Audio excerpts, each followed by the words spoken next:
Perkenalkan, nama saya Eka Andika Pranata, NIM 19055510006. Perkenalkan, nama saya Niputu Vina Yuliani, NIM 19055410009.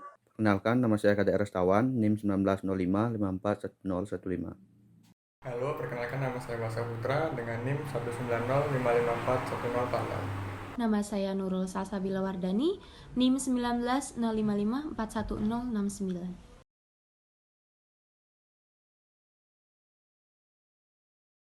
Baik, di sini saya KDR Restawan. Di sini saya akan mewakili kelompok saya untuk menjelaskan simulasi yang kami buat untuk praktikum mata kuliah sistem komunikasi analog dan digital, di mana kami berasal dari kelompok 1 dengan topik Pulse Code Modulation atau PCM. Nah, di sini kami membuat sebuah simulasi dengan memanfaatkan program GUI MATLAB, di mana di sini kami membuat sebuah simulasi dengan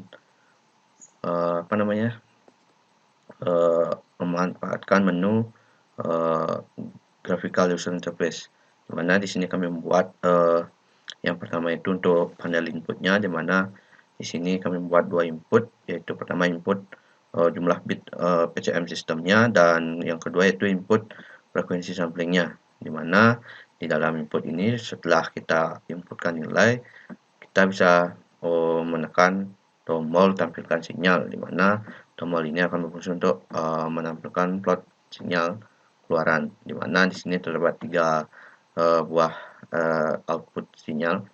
Yang pertama itu untuk sinyal inputnya, bentuk sinyal inputnya berupa sinyal analog, terus yang kedua bentuk sinyal sampling, dan terus yang ketiga ini merupakan untuk keluaran sinyal kuantisasi, terus yang di sini merupakan untuk sinyal encodingnya, terus yang terakhir ini sinyal decodingnya.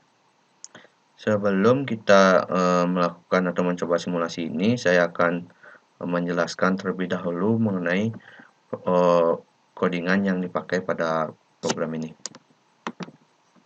Nah, ini merupakan program yang kami pakai. Nah, di mana di sini kami memanfaatkan yang telah tadi saya jelaskan. Di sini kami memanfaatkan menu graphical user interface di MATLAB, di mana dalam pembuatan codingnya sendiri di sana langsung sudah disiapkan untuk codingannya, sehingga kita tinggal menambahkan fungsi, parameter, serta rumus-rumus yang akan dipakai pada proses rancangan simulasi ini.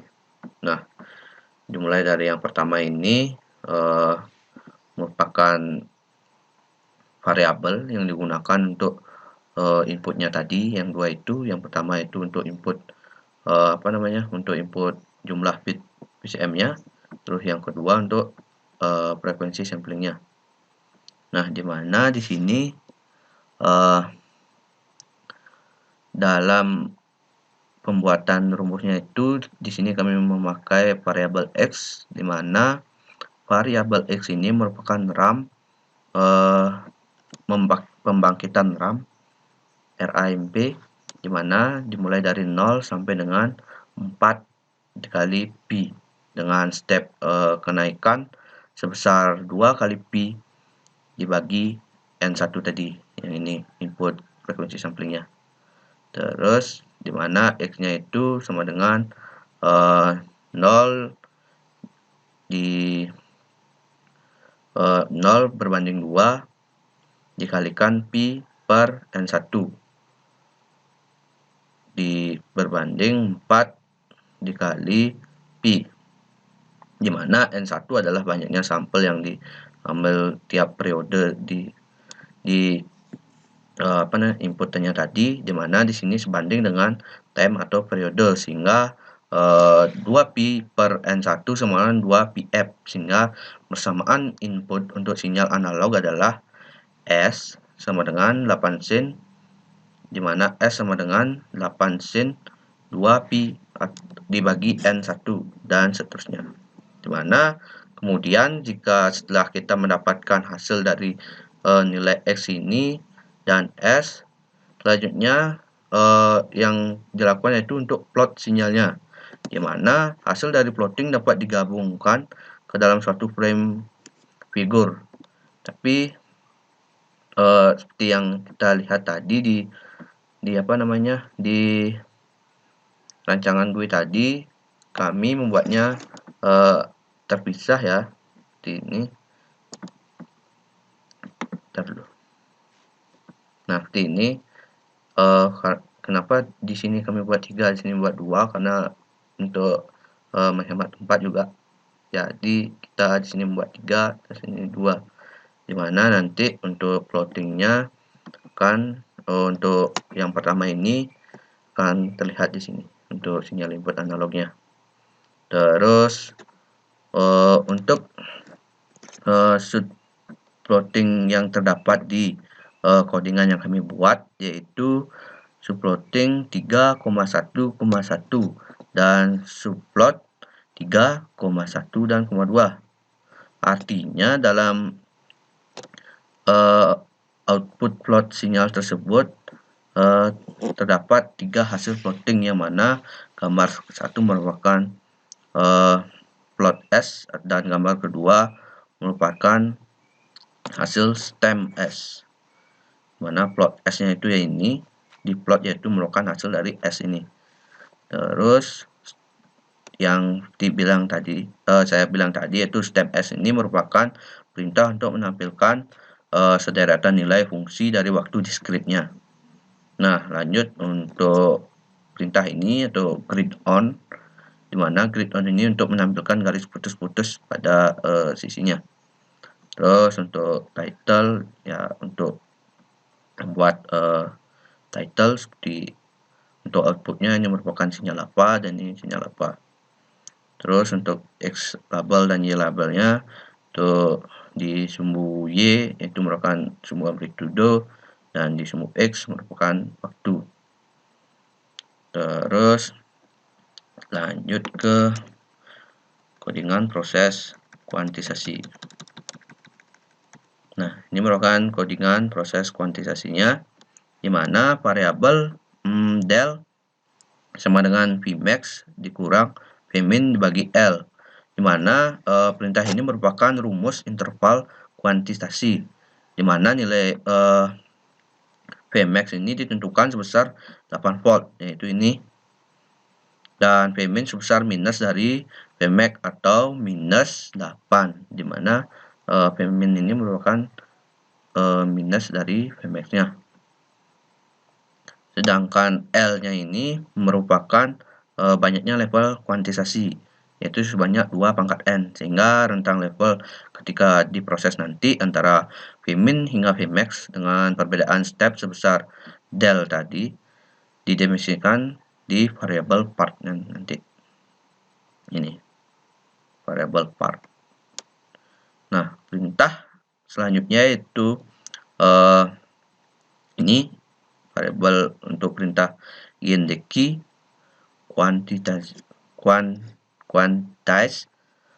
as part code, di mana ini menandakan adanya matriks IND dan key, di mana ini didefinisikan untuk pemrosesan perulangan, di mana L1 atau length IND dan L2 atau length key untuk menghitung jumlah elemen dari vektor IND dan key-nya. Nah, selama proses perulangan nanti, bila kondisi IND sama dengan I tidak sama dengan 0, maka if sama dengan IND I sama dengan 0, maka nilai IND dikurangi 1, kemudian indeks I-nya mengalami kenaikan nilai sebesar 1, di mana kondisi ini tersebut terus menerus dilakukan hingga nilai IND ini sama dengan 0. Nah, pada I sama dengan 1 sampai nilainya sama dengan L2 atau length key. Nah, selama proses perulangan nanti untuk I sama dengan 1 sampai dengan nilai L2 diberlakukan kondisi di mana key atau key I sama dengan Vmin del dibagi 2, maka nilai key i nanti terus diproses menjadi Vmin ditambah del dibagi 2. Sehingga dengan kenaikan indeks I, nilai-nilai sinyal terkuantisasi tersebut berada pada frame yang sama dengan plot sebelumnya, yaitu plot samplingnya, yaitu ini, dimana di sini dibuatkan subplot 3,1,3, dimana ini merupakan plot yang ketiganya. Terus lanjut ke proses encoding.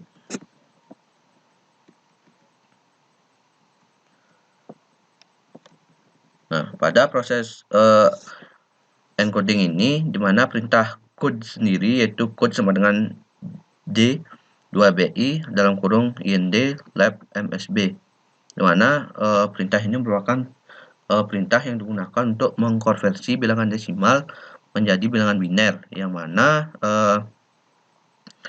nilai dari IND ini merupakan matriks pada proses sebelumnya tadi, pada proses kuantitasi, di mana nilai IND ini merupakan matriks pada proses sebelumnya. Jadi dengan lab MSD artinya digit yang didefinisikan di kiri. Nah, lanjutnya untuk perintah for I sama dengan 1:11. 1:L1, di mana L1 tadi yang saya jelaskan di atas ini. Ini length IND-nya. Di mana for I sama dengan 1:L1 ini, dan for J, nah ini for J sama dengan ini ya, for J sama dengan 1:N, di mana perintah ini merupakan perulangan untuk semua matriks, di mana baris ke I merupakan kolom dan untuk I-nya ini merupakan barisnya dan J-nya ini merupakan kolomnya. Ini barisnya, ini kolomnya.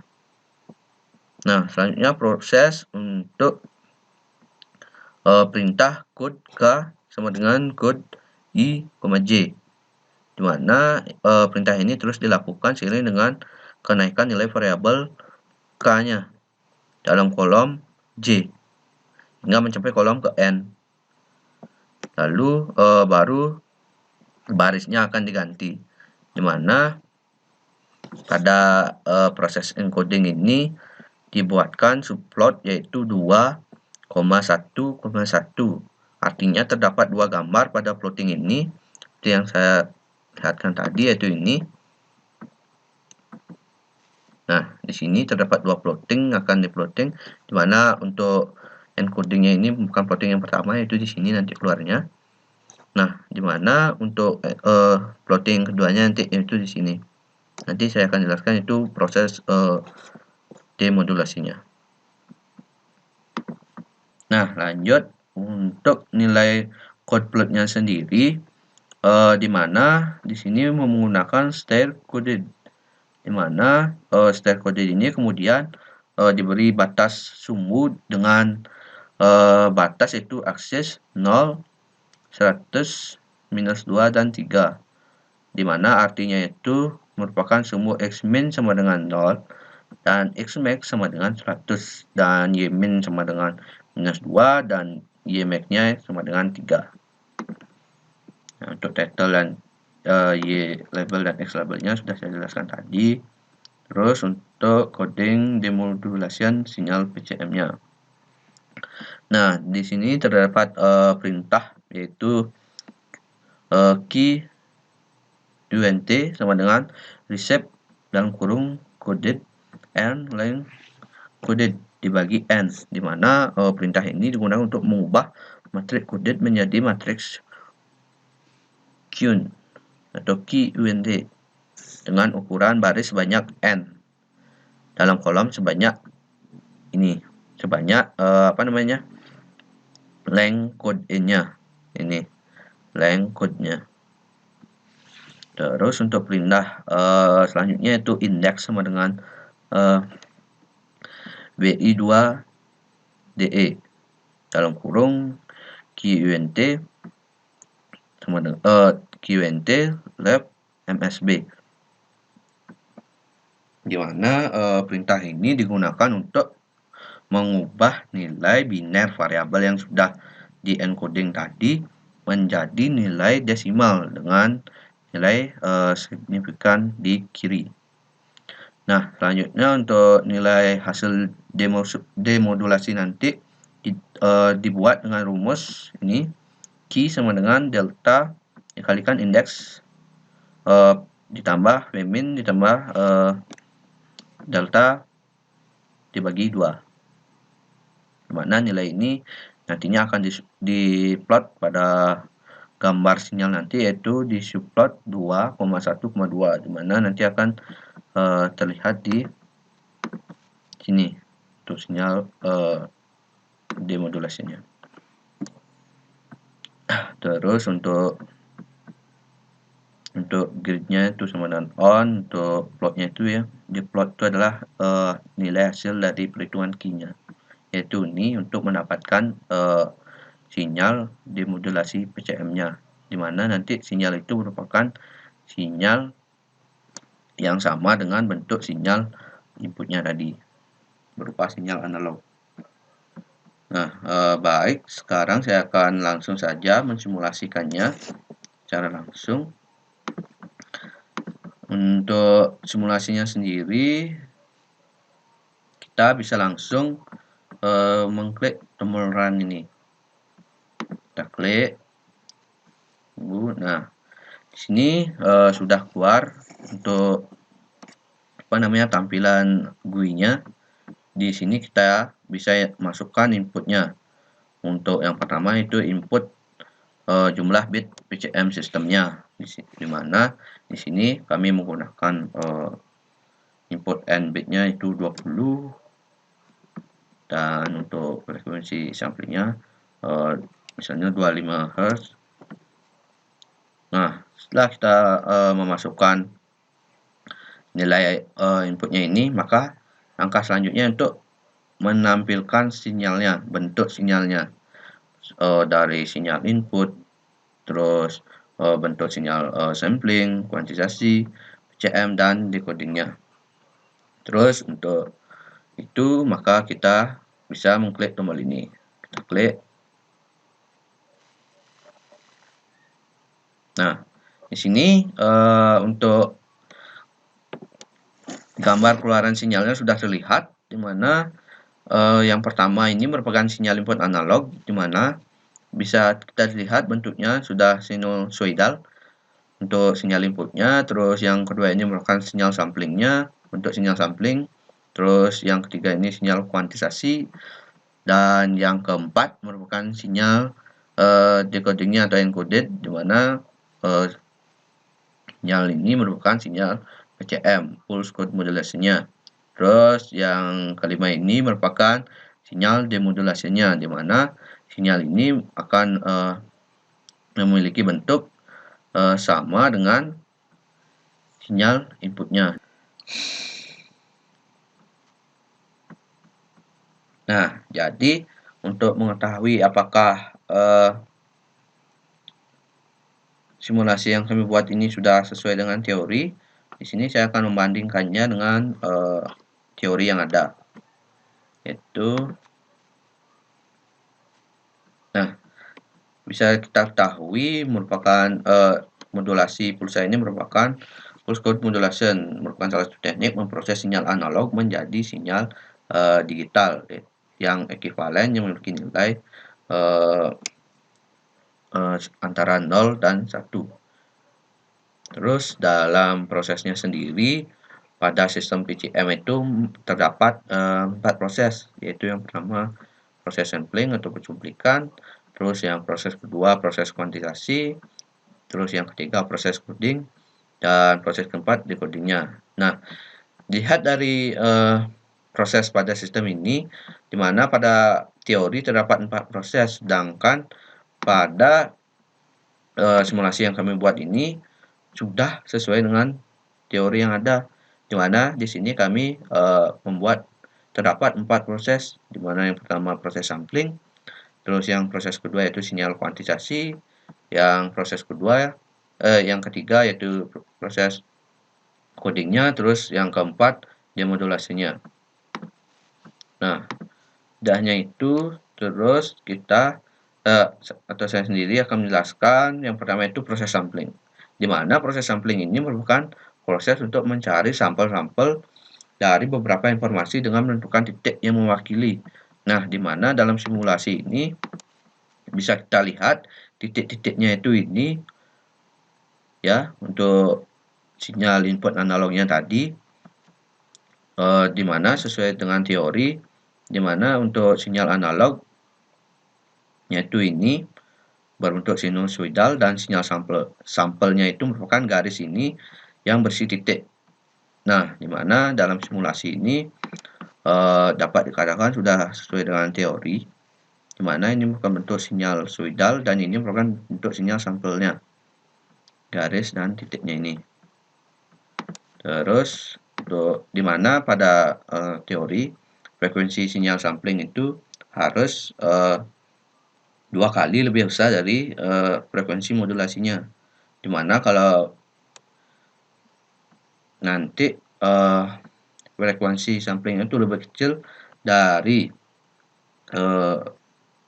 frekuensi modulasinya, maka akan terjadi tumpang tindih, di mana teorema yang digunakan di sini merupakan teorema Nyquist. Nyquist yaitu menerangkan bahwa sinyal sampling harus lebih besar 2 kali dari frekuensi modulasinya. Nah, ini merupakan blok atau gambar diagram untuk proses sampling, di mana di sini dimasukkan frekuensi modulasinya yaitu sinyal analog, terus di sini dilakukan proses sampling, di mana proses sampling ini memberikan sampel-sampel pada sinyal analognya tadi. Bisa dilihat pada bentuknya, yaitu ini merupakan sampling yang pertama, ini kedua, ketiga, dan seterusnya sampai yang terakhir. Terus untuk proses yang kedua yaitu proses kuantisasi, di mana dalam proses ini sinyal-sinyal output pada rangkaian sampler dikuantisasi. Artinya sinyal-sinyal sampler tersebut diberi harga atau level tertentu, di mana bisa kita lihat di sini dalam contohnya di materi ini, di mana sinyal ini merupakan sinyal sinyal analognya. Terus untuk kuantisasinya itu ini berikan nilai setiap samplingnya. Di sini bisa kita lihat untuk nilai samplingnya, karena tidak bisa terlihat jelas ya. Misalnya untuk sampling yang kedua ini kira-kira dia itu berada di nilai kalau nggak salah dia ini berada di nilai 3. Kenapa saya tidak tampilkan untuk setiap harganya? Karena kalau kita tampilkan tentunya akan memakan space yang lebih banyak, sehingga tidak bisa kita tampilkan sekecil ini dia.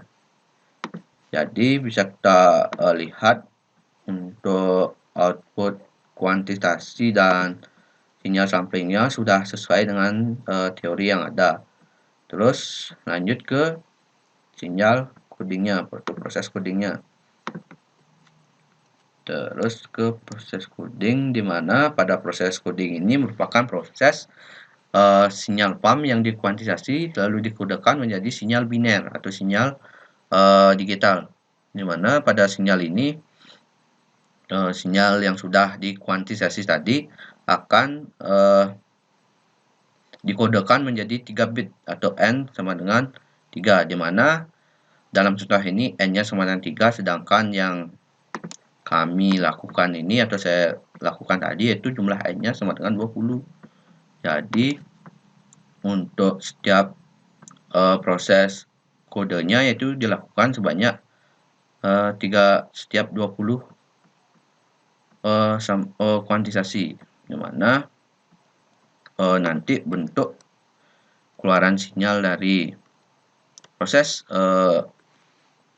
coding ini akan berbentuk sinyal digital, di mana sinyal digital itu merupakan sinyal yang memiliki nilai 0 dan 1, di mana 0 itu merupakan ini merupakan 1, 0, 1, 0, 1. Nah, di mana dengan teori yang ada tersebut, bisa saya katakan ini sudah sesuai dengan teori yang ada. Terus untuk sinyal demodulasinya merupakan proses atau dengan kata lainnya decoding, merupakan proses konversi kembali sinyal digital yang sudah di-encoding tadi menjadi sinyal analog atau sinyal inputnya tadi, di mana dalam proses decoding ini sinyal digital tadi di decoding, di mana sinyal pump akan melewati atau sinyal samplernya tadi akan melewati low pass filter, di mana low pass filter ini akan mengubah sinyal digital yang sudah didapatkan dalam proses coding tadi menjadi sinyal analog sesuai dengan sinyal analog input yang diberikan tadi. Nah, di mana bisa dilihat di sini antara bentuk sinyal decoding dan inputnya sudah sesuai, di mana bisa dikatakan untuk simulasi yang kami buat ini sudah sesuai dengan teori yang ada.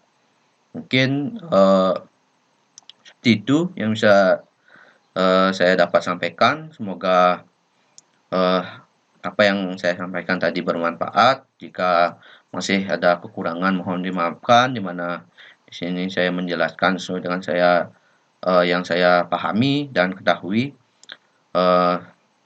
sehingga dengan demikian untuk praktikum mata kuliah sistem komunikasi analog dan digital kelompok 1 yaitu tentang simulasi pulse code modulasi itu sudah berhasil. Sekian yang dapat saya sampaikan. Saya tutup dengan Prama Santi. Om Santi Santi Santi Om.